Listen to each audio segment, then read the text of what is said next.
O tema da minha mensagem hoje é seja grato, seja feliz. Mais uma vez falar sobre gratidão, e não há como falarmos sobre gratidão sem mencionarmos o apóstolo Paulo aqui em Efésios, capítulo 5, do verso 18 em diante, onde ele nos exorta a nos enchermos do Espírito de Deus e realmente vivermos esta vida contínua, a busca contínua pelo Espírito Santo de Deus em nossas vidas. E ele diz que uma das maneiras de você e eu sermos cheios do Espírito de Deus, da presença de Deus, é realmente tendo um coração grato ao Senhor. Realmente nós estarmos prostrados diante dele e cultivarmos esse coração que exalta e bendiz ao nome do nosso Deus. Por isso vamos ler aí. E não vos embriagueis com vinho que leva à devassidão, mas enchei-vos do Espírito. E aqui enchei-vos do Espírito, só abrindo um parênteses, é muito diferente do que nós vemos hoje em meio ao povo evangélico, ao povo crente. Há uma diferença entre esta plenitude do Espírito que Paulo está nos ensinando para a plenitude do Espírito que é propagada em meio aos cristãos hoje. Paulo diz que a maneira de nós nos enchermos do Espírito de Deus é justamente nos alimentarmos da palavra dele, nos prostrarmos diante dele e aí seguindo aqui os outros princípios. Como ele diz aqui no verso 19, falando entre vós com salmos, hinos e cânticos espirituais, cantando e louvando ao Senhor no coração. Ou seja, citando a palavra de Deus. Para você citar a palavra de Deus, você precisa conhecer. Você precisa estar se alimentando dela. Não há como você orar a palavra de Deus ou citar a palavra de Deus se mal você consegue manusear as Sagradas Escrituras. A palavra de Deus diz também que o Espírito Santo nos lembra.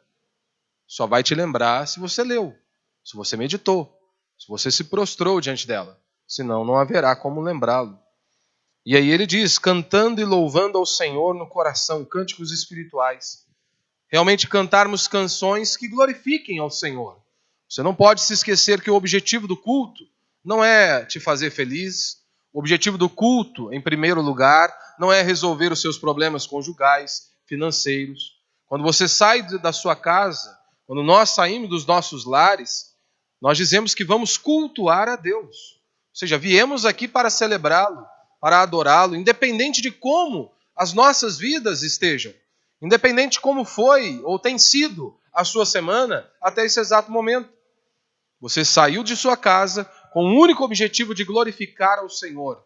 E como nós falamos aqui ao longo de alguns domingos sobre o culto ao nosso Deus, o culto público, nós percebemos que quando nós viemos com esta motivação correta em adorarmos a Deus, em celebrarmos a Ele, nós somos os maiores beneficiários por fazermos isso. Deus é tão misericordioso, Deus é tão gracioso para comigo e com você, que quando nós saímos para adorá-lo, para cultuá-lo, e prestar um culto que seja agradável a Ele, Ele nos abençoa, Ele libera da sua presença, por meio dos meios de graça, Deus tem cuidado de cada um de nós. E aí no verso 20 Ele nos dá um caminho, E sempre dando graças por tudo a Deus, o Pai, em nome de nosso Senhor, Jesus Cristo. Sujeitando-vos uns aos outros no temor de Cristo. E aí interessante que na nossa Bíblia há uma subdivisão agora, tratando-se das mulheres e o dever do lar. Talvez aqui um dos equívocos na hora de fazer essas subdivisões é justamente como se aqui fosse um outro assunto que o apóstolo Paulo estaria tratando. Quando na verdade é o mesmo assunto. Paulo ainda continua falando sobre se encher do Espírito de Deus. E aí ele continua falando sobre a submissão. Eu sei que para muitas irmãs, submissão é algo do demônio, é algo de Satanás, que ela não nasceu como escrava e com certeza isso é dado ao entendimento errado das Sagradas Escrituras por parte dos homens e também por parte de muitas mulheres. Porque Paulo ele continua dizendo e aplicando que uma das maneiras de você ser cheio do Espírito Santo é se submetendo uns aos outros, em primeiro lugar, se submetendo ao marido, e depois ele diz que como que o marido vai ser cheio do Espírito Santo? Amando a sua mulher como Cristo amou a igreja. Ou seja, de forma sacrificial. De forma sacrificial, se entregou. Então, Paulo continua ainda tratando sobre o enchimento do Espírito Santo. E aí ele faz essas aplicações, mas eu quero ficar aqui hoje com o verso 20. E sempre dando graças por tudo a Deus, o Pai, em nome de nosso Senhor Jesus Cristo. A gratidão é um dos princípios mais poderosos que existem na vida. Creio que a gratidão, depois da fé, talvez seja o fator mais importante para determinar a felicidade de alguém. A gratidão, depois da fé, talvez seja o fator mais importante para determinar a felicidade de alguém aqui nesta terra. Você se lembra? O autor de Hebreus, no capítulo 3, verso 19, ele diz que o povo de Israel não pôde entrar na terra prometida justamente por conta da incredulidade. Eles foram incrédulos. Eles não confiaram em Deus, eles não acreditaram nas palavras do Senhor, pelo menos a primeira geração. Não depositou total confiança em Deus. Por isso, por conta da incredulidade, eles não puderam entrar na terra prometida. A incredulidade, ela se manifesta por meio da ingratidão, por meio da murmuração. Assim manifesta a incredulidade. Quando nós murmuramos, quando nós reclamamos, e nada do que nós possuímos é bom o bastante ou nos atende de maneira completa. E sempre estamos ali reclamando diante de Deus. E quem não confia em Deus plenamente, inevitavelmente ele vai murmurar. Se você não confia plenamente em Deus e não deposita a sua confiança nele, mais cedo ou mais tarde você estará murmurando, mais cedo ou mais tarde você estará reclamando, mais cedo ou mais tarde você estará comparando a sua vida com a do seu vizinho. Paulo está dizendo aqui que a gratidão, um coração grato, nos leva para perto de Deus. É isso que ele está dizendo. Vocês querem serem cheios do Espírito? Sejam gratos a Deus. Então a gratidão nos aproxima de Deus. A ingratidão, por outro lado, se a gratidão me leva para perto de Deus, a ingratidão, obviamente, me leva para perto de Satanás.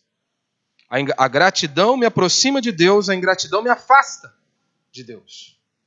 Quantas vezes nós somos assim? Você se lembra de Davi, Saul e Davi? Saul estava tranquilo até ouvir um coro exaltando o nome de Davi. O coração dele se enche de inveja, porque as pessoas estavam exaltando a Davi. E Saul ficou completamente indignado, um coração cheio de inveja, por conta das vozes clamando e exaltando ao rei Davi. Meu irmão, quando você sente inveja pelas coisas do outro ou do outro, é como se fosse um demônio abraçando os seus ombros e passando a mão nos seus ombros. A inveja é assim. Inveja é você não ser grato a Deus pelo que você tem. Por isso que você olha o do outro e acha que o do outro é melhor. Ou seja, eu não sou grato a Deus por tudo aquilo que eu possuo. Eu sei que muitas vezes você pode achar normal reclamar. O brasileiro é assim. Para ele começar um assunto, ele já começa reclamando. Reclamando porque está frio, reclamando porque está calor, reclamando porque está chovendo, reclamando por conta da pandemia, reclamando porque a crise está muito grande e por aí vai. Nós não podemos achar que é normal vivermos reclamando o tempo todo. Isso não é algo de Deus, isso é algo demoníaco. Nós não podemos viver desta maneira. Isso é um ato de rebeldia para com o nosso Deus. Você viver reclamando o tempo todo. E isso acaba virando um hábito na vida de muitas pessoas. Nada está bom. Nada é bom o bastante. E pessoas assim sempre vão viver de maneira infeliz. Você tem que aprender a se alegrar e estar contente com tudo. Não há problema algum você almejar um trabalho melhor, um salário melhor, uma casa melhor ou um carro melhor. Você deve fazer isso. Você pode fazer isso. Você deve orar a Deus por isso.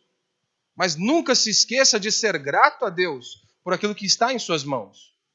Por aquilo que você recebeu. Ah, mas eu não tenho muito. Você tem muito mais do que você merece. Todos nós aqui, sem exceção. Nós possuímos muito mais do que nós merecemos. À luz do entendimento do apóstolo Paulo, todos nós aqui somos ricos. Paulo diz, olha, se vocês têm o que comer e o que vestir, estejais contentes. Vocês já são pessoas prósperas demais. Só que muitos adoram viver em luxo. Principalmente hoje com redes sociais, né? Aí você vê uma foto, talvez a pessoa passou o dia inteiro se produzindo para colocar aquela fotinho lá, para despertar inveja nos outros também. Mas você acha mesmo que aquela pessoa ela vive 24 horas daquela exata maneira? Toda arrumadinha, toda produzida, com aqueles lugares maravilhosos? Claro que não. Então não é normal você viver reclamando, murmurando. Isso te afasta de Deus. E gratidão, meu irmão, não é apenas você dizer graças a Deus num momento de culto como esse. Gratidão não se limita, não se restringe apenas ao momento de culto, onde nós levantamos as nossas mãos para os céus e dizemos graças a Deus, louvado seja Deus. Ser grato a Deus é, acima de tudo, você se submeter aos desígnios de Deus durante toda a sua vida. Isso é ser grato a Deus. É nós nos submetermos aos desígnios de Deus durante toda a nossa existência. A palavra de Deus diz que a vontade de Deus ela é boa, perfeita e agradável. Então nós deveríamos confiar nesta palavra. Nós deveríamos confiar em Deus, mesmo que os dias estejam talvez tenebrosos, dias difíceis que enfrentamos. Mas nós continuamos crendo, nós continuamos confiando em Deus. E isso é você ter um coração grato. Mesmo que as coisas não estejam saindo da forma que você planejou ou que talvez você sonhou. Mas se você estiver fazendo o que Deus ordenou, você pode descansar. Você pode ficar tranquilo. E tudo que eu e você precisarmos para cumprirmos o propósito de Deus aqui nesta vida, Deus vai suprir. E isso Ele garantiu. Tudo o que eu e você precisarmos para cumprir o propósito de Deus aqui nesta terra, Deus vai suprir. Nós não precisamos andarmos ansiosos por coisa alguma. O que nós devemos fazer é, em primeiro lugar, buscarmos o reino de Deus, a sua justiça. E como muitos distorcem, Mateus 6,33, né? E estas coisas, não é todas as coisas. Quais eram estas coisas? Jesus foi categórico ao dizer: comida e bebida, vestimenta, fiquem tranquilos, vocês vão ter. Então, meu irmão, se você tiver um coração grato e cheio de fé, não importa quais são ou quais sejam as suas circunstâncias hoje.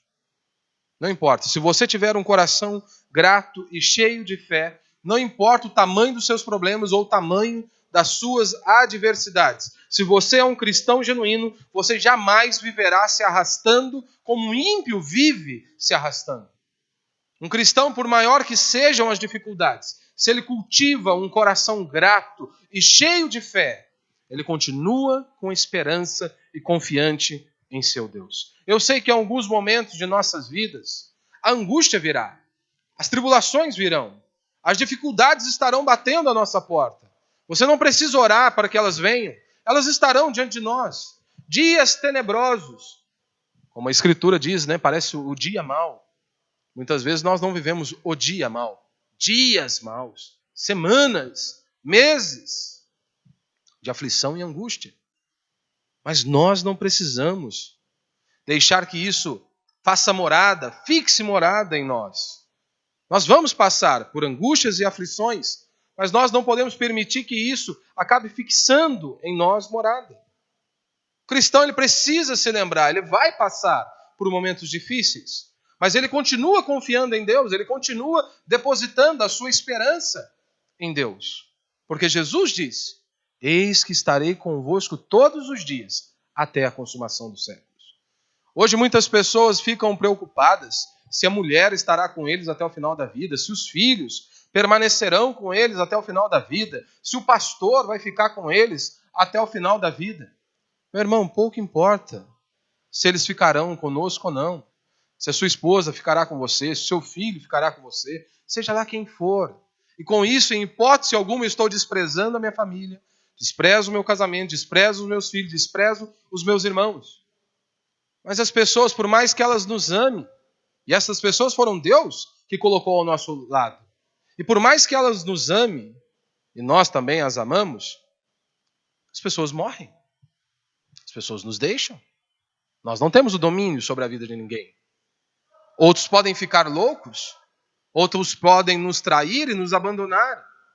Mas nós temos a certeza de que Cristo estará conosco todos os dias até a consumação dos séculos. Então é disto que eu preciso saber. Eu preciso é confiar na palavra dele, na palavra do nosso Deus, que ele garantiu. E ele tem propriedade para garantir isso. Tanto que na sua oração sacerdotal, descrita pelo apóstolo João, em João 17, Jesus coloca a minha vida e a sua vida e intercede a Deus por nós. Jesus disse que estava orando e intercedendo ao Pai, não apenas pelos seus ouvintes que estavam ali naquele exato momento, recebendo aquela oração, mas ele também coloca aqueles que viriam crer em Deus. Somos nós. Então, se nós temos Deus clamando por nós, nós temos Jesus intercedendo por nós, nós temos a palavra dele garantindo que estaria conosco todos os dias até a consumação dos séculos. Com quem que você fica? Com qual palavra você vai ficar? Dos falsos profetas que dizem que você não passará por problemas, por dificuldades? Ou com Cristo, que o próprio convite dele já descreveu como seria a nossa caminhada com ele? Ele diz, olha, no mundo tereis aflições, mas tem de bom ânimo, eu venci o mundo. Ótimo, vocês querem me seguir? Tomem a sua cruz e sigam-me. Ou seja, a jornada será difícil. Nós estaremos em uma batalha, em uma peleja, não é um spa celestial, mas é um meio de batalha. Mas nós temos a certeza de que ele é o nosso general, que ele é aquele que nos sustenta e é ele que nos fortalece em meio a tantas angústias, em meio a tantas dificuldades. Jesus suou gotas como de sangue. Estava ali prostrado diante do Pai. Há inúmeros. Jesus está ali, vai ressuscitar Lázaro. Jesus se compadece daquelas pessoas, chora. Momentos difíceis. Mas estava totalmente confiante no Pai. Primeiro, então, princípio para nós aí, o mais importante que planejar minha vida é aceitar as oportunidades que Deus me dá. Vamos ler aí Tiago, capítulo 4, verso 13 ao 16. Agora prestai atenção, vós que dizeis, hoje ou amanhã iremos a tal cidade, lá passaremos um ano, negociaremos e teremos lucro. No entanto, não sabeis o que acontecerá no dia de amanhã. O que é a vossa vida? Sois como uma névoa que aparece por pouco tempo e logo se dissipa. Assim é o ser humano. Assim somos nós. O que é a vossa vida? Sois como uma névoa que aparece por pouco tempo e logo se dissipa. Em vez disso, devieis dizer, se o Senhor quiser, viveremos e faremos isto ou aquilo. Mas vós orgulhais da vossa arrogância, todo orgulho como esse é maligno. Uma coisa que tem que estar claro para todos nós é que nós não temos o controle de nada. Nós vivemos em dias onde nós queremos ter o controle total. Não apenas de nossa vida, mas de todas as circunstâncias que nós enfrentamos. Nós não temos o controle de nada. E quando você sabe que você não tem o controle de nada, isso te levará a se prostrar diante de Deus. Se você sabe que muitas coisas fogem da sua alçada, isso te levará a se prostrar diante de Deus e depender única e exclusivamente dele. Porque eu não tenho controle de nada. Eu não tenho controle sequer da minha existência. De quantos dias eu ainda tenho para desfrutar. Eu não tenho, você não sabe disso. Nós não sabemos. Mas nós vivemos em dia onde os gurus da fé, muitos líderes religiosos dizem e estimulam o seu povo. Planejem o futuro. E não há nenhum problema em você planejar o futuro, como eu vou falar aqui daqui a pouco. Mas eles dizem, planejem o futuro. Você pode tudo o que você quiser. Desde que você se dedique, você vai alcançar tudo o que você quiser. Será? Se nós vemos e temos respaldo bíblico para isso? Desde que eu me dedique e me esforce, eu alcançarei tudo o que eu quero. A fórmula do sucesso ensinada pelos gurus, pelos líderes religiosos é a seguinte: planejamento mais dedicação é igual a realização. Eu planejo, eu dedico, o negócio vai se concretizar. Esta é a fórmula mágica, ensinada por muitos líderes religiosos e gurus da fé. Será se nós somos tão bons assim? Será se nós podemos confiar em nós a esse ponto? Desde que eu me dedique e desde que eu planeje, eu vou obter êxito e conseguirei realizar tudo o que eu bem entender? Não. A Escritura diz que não. A Escritura diz de forma categórica que não. E basta você olhar para a sua vida. Quantas pessoas muitas vezes têm interrompido o plano, o projeto de vida que tanto sonharam, seja por conta de uma doença, seja por conta de uma negligência de outras pessoas, tiveram ali muitas vezes todo aquele trabalho vendo todo aquele trabalho indo para o ralo. Como, por exemplo, uma pessoa que ama jogar futebol, dedicou longos anos de sua vida, e de repente está no trânsito e um carro desgovernado, vem para cima e atinge este homem.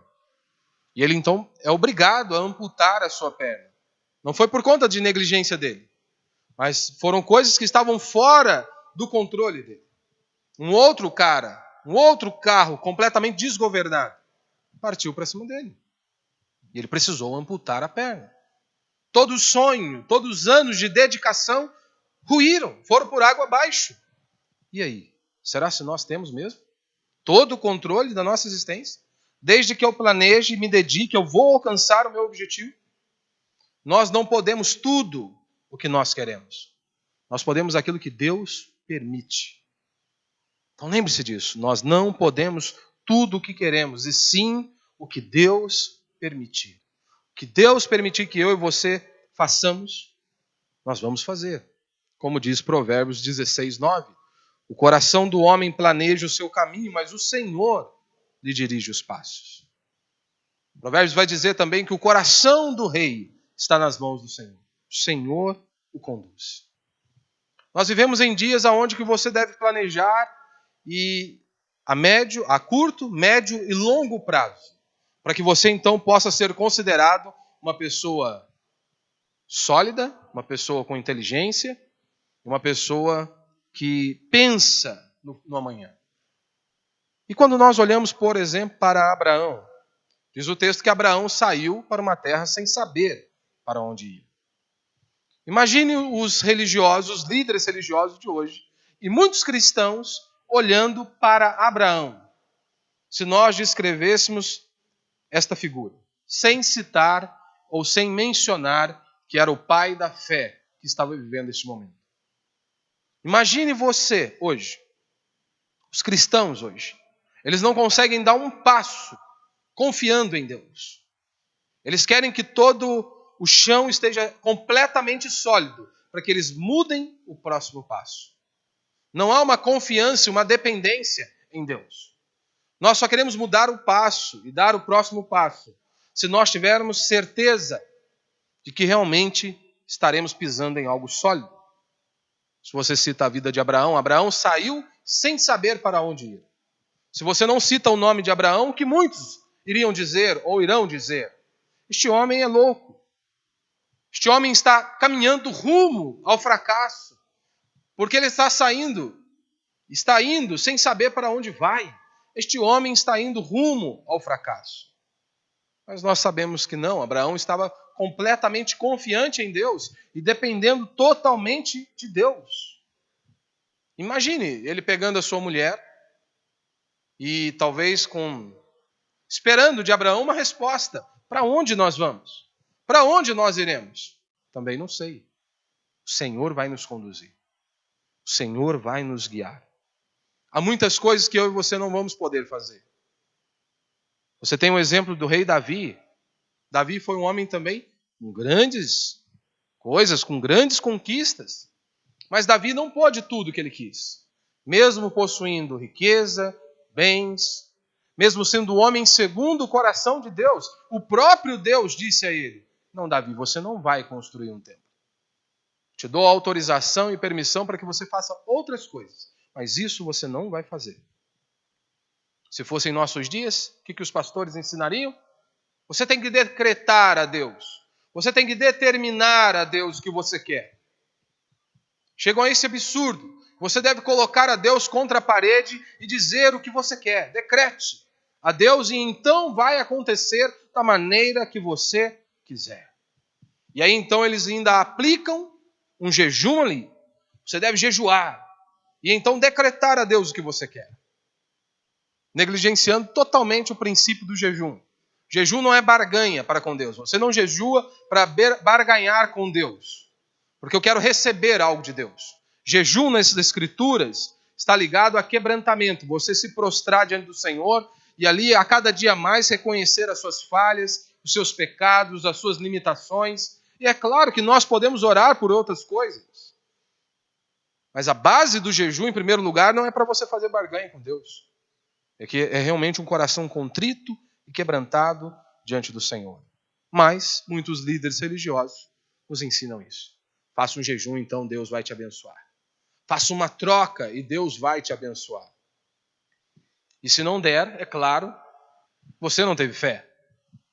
Se não houve o resultado, se você não obteve a bênção tão esperada, o problema está em você, você não teve fé. Você não contribuiu, talvez, o bastante para que aquilo acontecesse em sua vida. Sabe qual que é o resultado desta teologia? É um monte de gente dentro das igrejas frustrados, bravos com Deus, irados com Deus. Justamente por conta desta teologia, porque eles se acham merecedores de qualquer coisa. Eles se acham merecedores. Por isso, então, ficam chateados, bravos, irados, muitas vezes com Deus, por conta de uma teologia errada.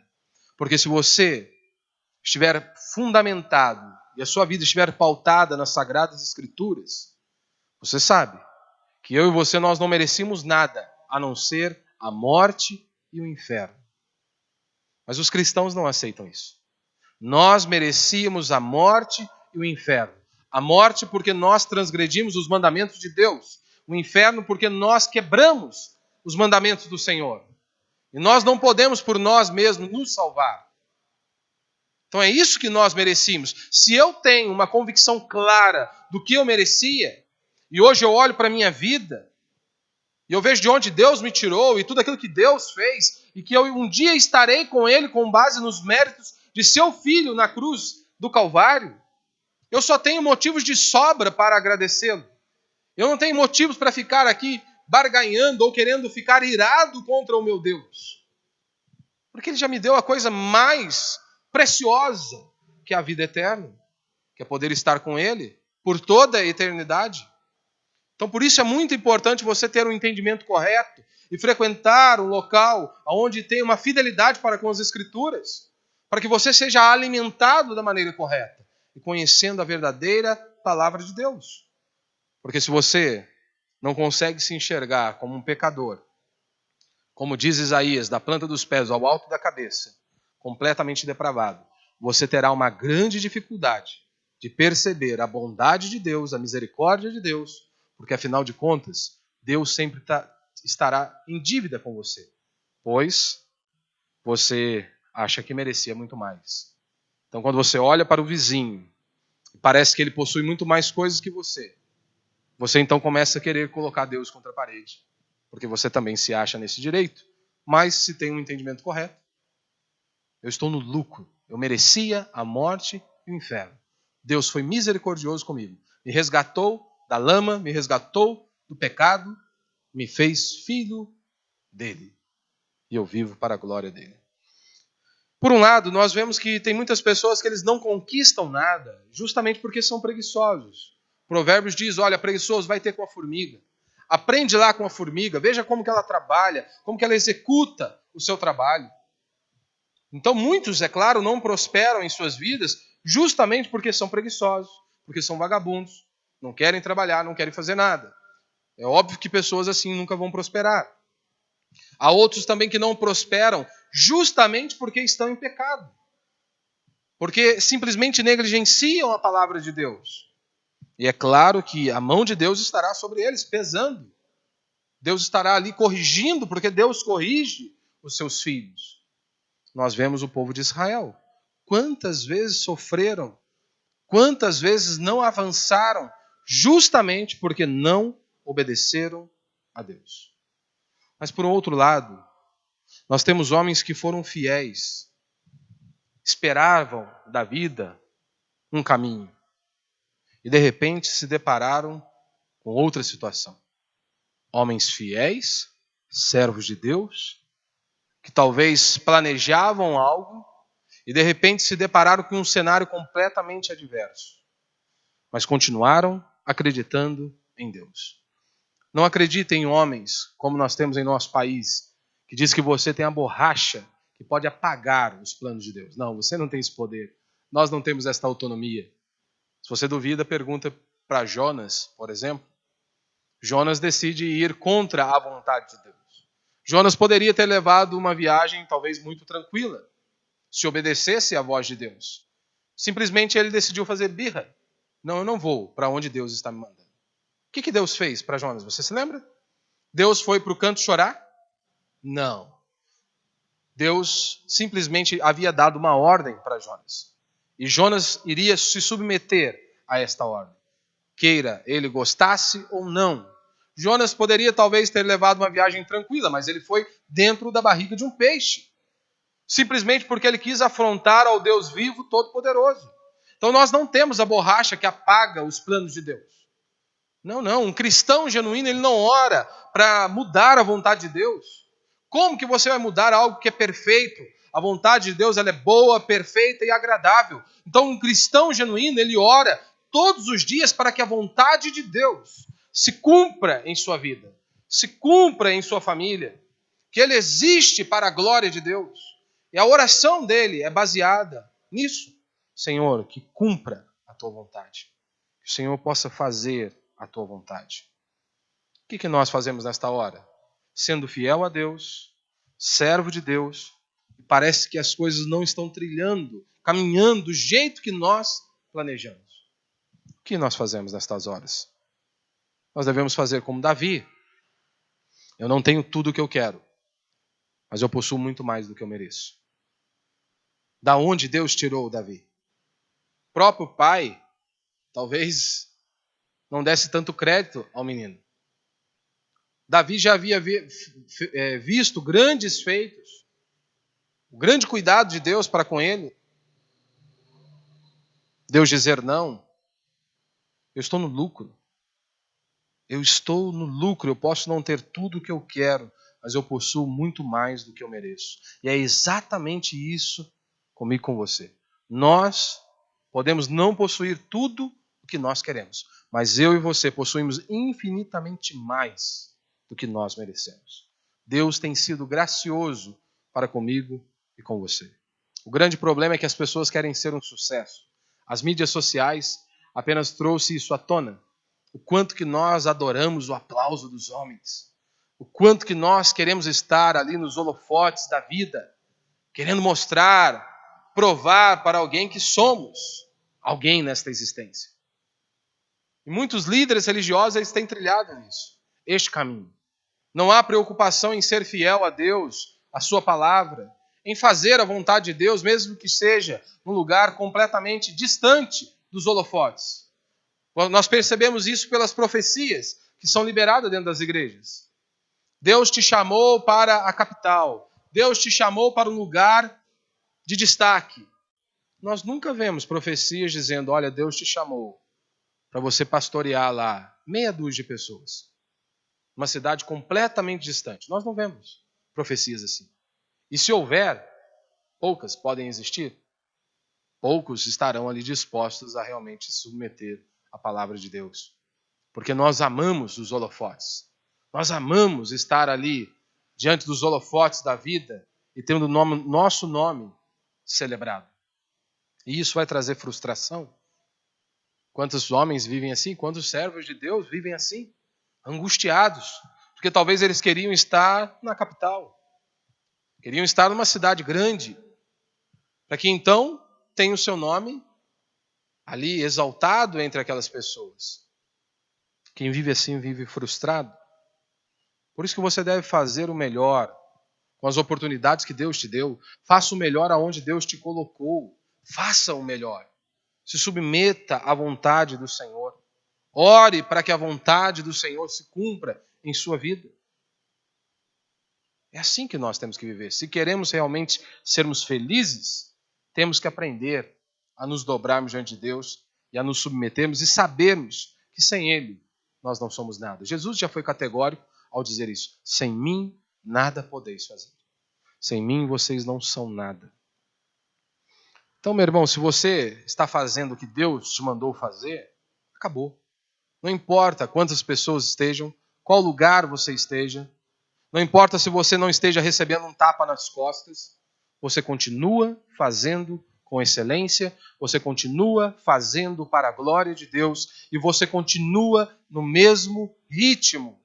Porque você sabe que os olhos do Senhor, todo o nosso trabalho em Deus não é em vão. Por isso nós continuamos. E é desta maneira que você deve viver. Em todas as áreas de sua vida você deve aplicar isso. Seja no seu casamento, seja na criação dos seus filhos, seja aqui em nossa comunidade, em vivermos como igreja. Você precisa aplicar este princípio. Estou fazendo para Deus e para a glória de Deus. Porque mesmo que você não receba um tapa em suas costas, você continuará fazendo com excelência. Você continuará fazendo com perfeição. E você continuará motivado, porque você sabe que os olhos do Senhor passam por toda a terra.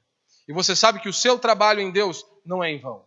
Então, o único que realmente importa que esteja vendo, ele sempre vai estar vendo o nosso trabalho. Ele sempre estará vendo. E nós seremos recompensados por isso. Então, meu irmão, se nós olharmos para os apóstolos, para os profetas, a nossa vida diante desses homens está bem pacata, vamos dizer assim. Quantos problemas, e em hipótese alguma quero diminuir a sua dor ou o seu sofrimento, mas comparado com os apóstolos, comparado com os servos de Deus, como aqueles homens e mulheres descritos em Hebreus capítulo 11, que foram cerrados, decapitados, o mundo não era digno daqueles homens. Quantos sofreram por amor a Deus? Se nós olharmos para nossas vidas hoje, as nossas perseguições são tão leves, as nossas dificuldades são tão leves, como Paulo vai dizer em Romanos, nada se compara com a glória que há de ser revelada, né? O sofrimento do tempo presente não se compara com a glória que há de ser revelada. E os nossos sofrimentos desse tempo também são pequenos. O que importa é um dia nós estarmos com Deus e ouvirmos, servo bom e fiel. É isso que importa. É isso que um cristão mais deseja, é o que ele almeja. É um dia estar com o seu Senhor. É um dia poder ouvir essas palavras do Deus Todo-Poderoso. Para isso temos que confiar em Deus. Como diz em Timóteo 4,4, visto que todas as coisas criadas por Deus são boas, nada deve ser rejeitado se for recebido com ações de graça. Talvez você esteja numa profissão que talvez você não planejou. Mas se for recebido com ações de graça, tudo fica mais fácil. Talvez o seu trabalho hoje não é aquilo que você sempre sonhou ou sempre planejou. Mas faça para a glória de Deus. Tenha um coração grato para com Deus. Garanto para você que ficará muito mais fácil você enfrentar a vida. O grande problema é que muitas vezes nós temos muitas preferências. E isso muitas vezes traz sofrimento. Preferimos alguma coisa dentre outra. E muitas vezes sofremos justamente por conta disso. Nós temos que aprender a preferir aquilo que Deus nos dá. Temos que aprender a desfrutar das oportunidades que Deus nos deu. E vivermos estas oportunidades que Deus nos deu. E vivermos para a glória dele. É claro, todos nós temos preferência. Você talvez tenha uma preferência por um carro novo. Você deve aprender a ter um coração grato pelo carro talvez que não seja tão novo.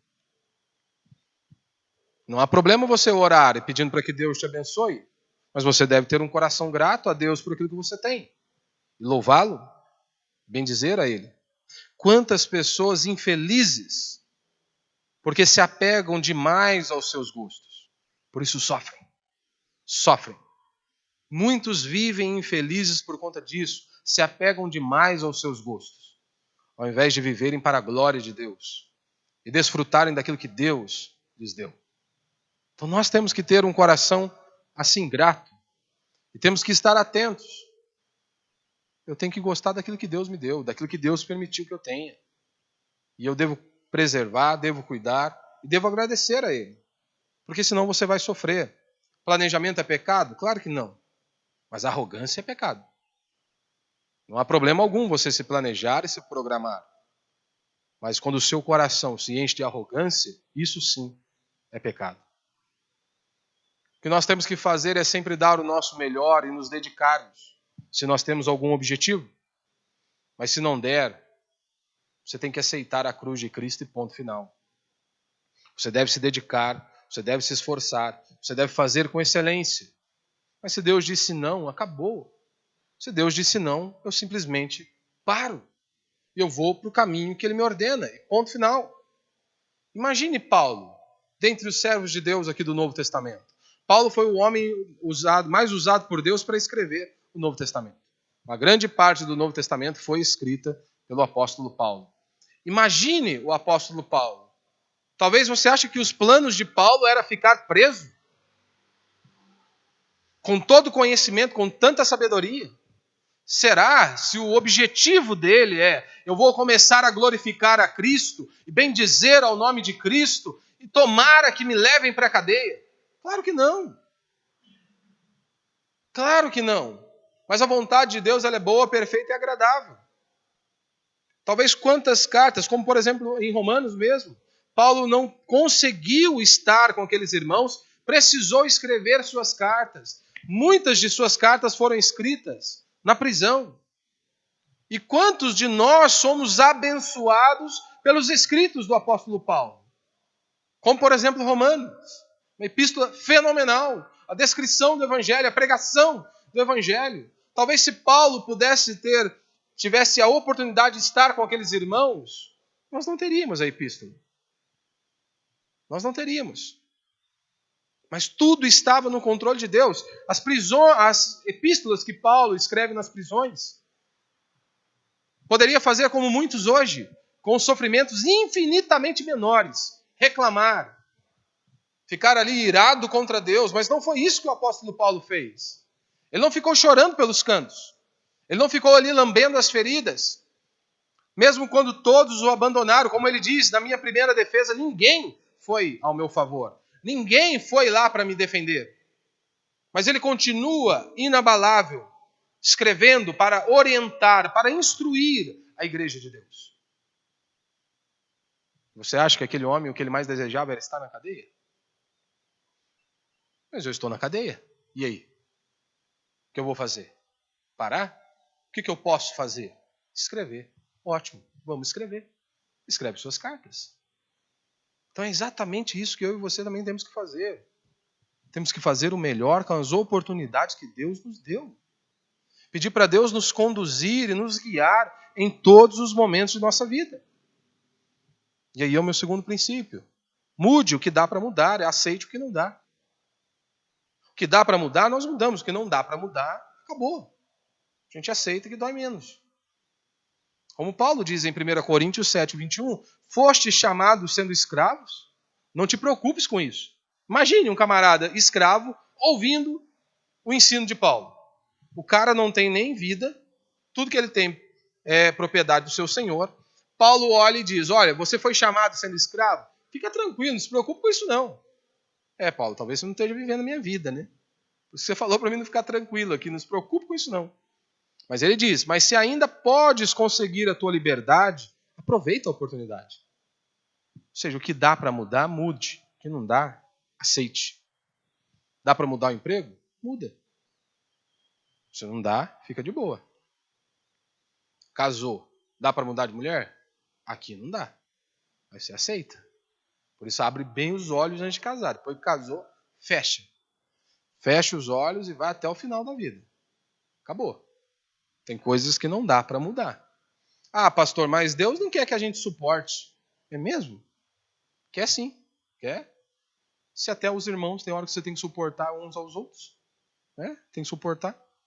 Você quer me seguir? Então pega a sua cruz. Suporte a cruz. Venha e me siga. Paulo descrevendo o amor bíblico, diz o amor tudo sofre. O amor tudo suporta. A nossa vida é assim. Paulo tem um espinho. Aquele que precisou fazer? Deus arrancou? Não. Paulo aprendeu a conviver com aquele espinho. Aprendeu a conviver. O grande problema, é que nós ouvimos e recebemos muito dos falsos mestres e dos falsos pastores. Cristo vem e diz, e promete para nós uma cruz. Vocês querem me seguir? Tomem a sua cruz e sigam-me. Os falsos líderes religiosos, os falsos pastores, os falsos mestres, eles só sabem prometer uma coisa. Venham para Cristo e vocês receberão uma coroa. Cristo prometeu uma cruz. Querem me seguir? Tomem a sua cruz e sigam-me. Eles dizem, Ele vai nos dar uma coroa. Cristo diz, olha, no mundo vocês terão aflições. Querem me seguir? Peguem a sua cruz, lugar de dor, sofrimento, angústia, aflição. Aí os líderes religiosos, os falsos líderes religiosos, eles olham para o desconforto como se fosse algo somente do diabo.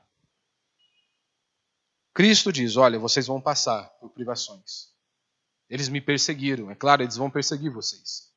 É questão de coisa óbvia, de lógica. Aí o falso profeta, o falso líder religioso, tudo aquilo que é desconforto em nossas vidas vem do diabo. Você tem em Atos um relato muito importante, interessante. Homens estão aprisionados. Ao invés de reclamar ou murmurarem, levantam as mãos para os céus e glorificam a Deus, louvam ao Senhor, bendiz ao nome do Senhor. Cadeias foram quebradas. Então nós também fomos chamados a adorar, a celebrar. Podemos colocar todas as coisas diante do Senhor e devemos colocá-las diante de Deus. Não há problema algum. Nós não temos problema algum você chorar diante de Deus, apresentar as suas angústias, as suas aflições. Você deve fazer. Jesus nos ensinou a fazer isso. Mas nós não podemos chorar, é o choro da incredulidade. O choro, será que Deus me abandonou? Não, se você é filho de Deus, se o Espírito de Deus habita em você, nós não precisamos temer as circunstâncias. Nós não precisamos temer aos homens. Nós temos a garantia. Ele não garantiu a ausência de sofrimento, mas ele garantiu a presença dele conosco todos os dias. E é isso que eu e você precisamos. É ter a convicção que ele garantiu a presença dele comigo e com você. E por último, entenda a graça e seja grato a Deus. Existem duas doutrinas que me faz ser grato a Deus. É a doutrina da graça de Deus e da soberania de Deus. A graça vai anunciar que tudo que nós temos vem de Deus. E por isso é graça. Em Romanos 11:36, o apóstolo Paulo diz, porque todas as coisas são dele, por ele e para ele. A ele seja a glória eternamente. Amém. Filipenses 2:13, o apóstolo Paulo diz, porque é Deus quem produz em vós, tanto o querer como o realizar, segundo a sua boa vontade. Segundo a sua boa vontade. Provérbios 16:33 diz, a sorte se lança no colo, mas do Senhor procede toda a decisão. Por que é de graça? Porque nós não merecemos nada. Nós não podemos comprar. Nós não merecemos. Por isso recebemos de graça. Mas aí pode surgir uma outra questão. Já que tudo é de graça, e pela graça, porque ninguém merece, por que o outro, o meu vizinho ou o meu irmão, que é tão indigno quanto eu, tem mais do que eu? Não é? Pode surgir essa outra pergunta. Já que tudo é pela graça e de graça porque eu não mereço, mas o meu irmão também ele é indigno, não merece. Por que ele tem e eu não? Aí entra a soberania de Deus. E você aprender a descansar em Deus. e confiar em Deus. Nós temos esses dois exemplos na Escritura. Imagine, por exemplo, se nós encontrássemos com Paulo e Davi. Davi terminou os seus dias de ditosa velhice, rico, bastante dinheiro, desfrutando do melhor desta vida. Servo de Deus, fiel a Deus.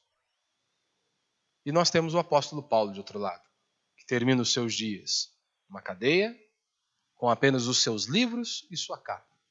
Servo de Deus, fiel a Deus. Por que Paulo continuava inabalável diante dos sofrimentos? Porque ele tinha convicção e ele acreditava em Deus.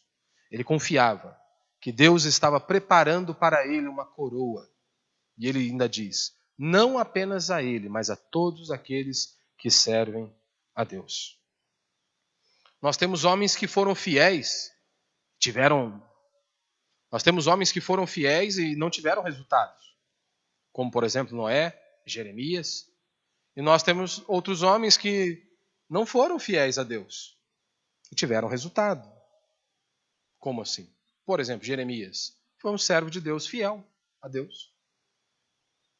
Pregava de manhã até de noite. Não teve frutos. Você tem Jonas, que mal queria abrir a boca para pregar, com muitos frutos. Nós temos isso nas Escrituras. Qual a resposta para isso? Hoje? Eu não tenho nenhuma. Somente confiança em Deus. Qual que é a resposta? Deus deu alguma resposta para Jó? Nenhuma. A resposta de Deus para Jó foi apenas uma. Jó, já que você quer questionar, vamos fazer o seguinte. Olhe para a complexidade do universo, Jó. Aonde você estava quando eu comecei a criar todas essas coisas, Jó? Você pode entender, Jó? Será se realmente você sabe com quem você está querendo debater, Jó? Você sabe mesmo para quem você está perguntando isso, Jó? Eu sou Deus, eu sou soberano sobre tudo e sobre todos. Jó, eu tenho o controle do universo em minhas mãos. É exatamente isso que eu e você temos que compreender. Nós temos que aprender a descansar em Deus. Quem disse que temos que entender tudo para crer? Quem disse que nós temos que entender tudo para crer? Este não foi o problema de Adão? Não confiar em Deus? Não acreditar? Não depositar a confiança naquilo que Deus havia falado? O grande problema é que a gente quer saber muitas coisas. Mas nós deveríamos ficar com o salmista, do Salmo 100, número 3. Nós queremos saber muitas coisas, mas a única coisa que eu e você temos que saber está descrita no Salmo número 100, versículo 3, que diz o seguinte: Sabei que o Senhor é Deus, foi Ele que nos fez, e dele somos o seu povo e rebanho que Ele pastoreia. É isso que eu e você precisamos saber. O Senhor é Deus. Foi Ele quem nos fez, e dele somos o seu povo e rebanho que Ele pastoreia. Então nós podemos sim descansar e confiar neste Deus poderoso sobre tudo e sobre todos. Por isso vamos ficar de pé, vamos orar a Deus.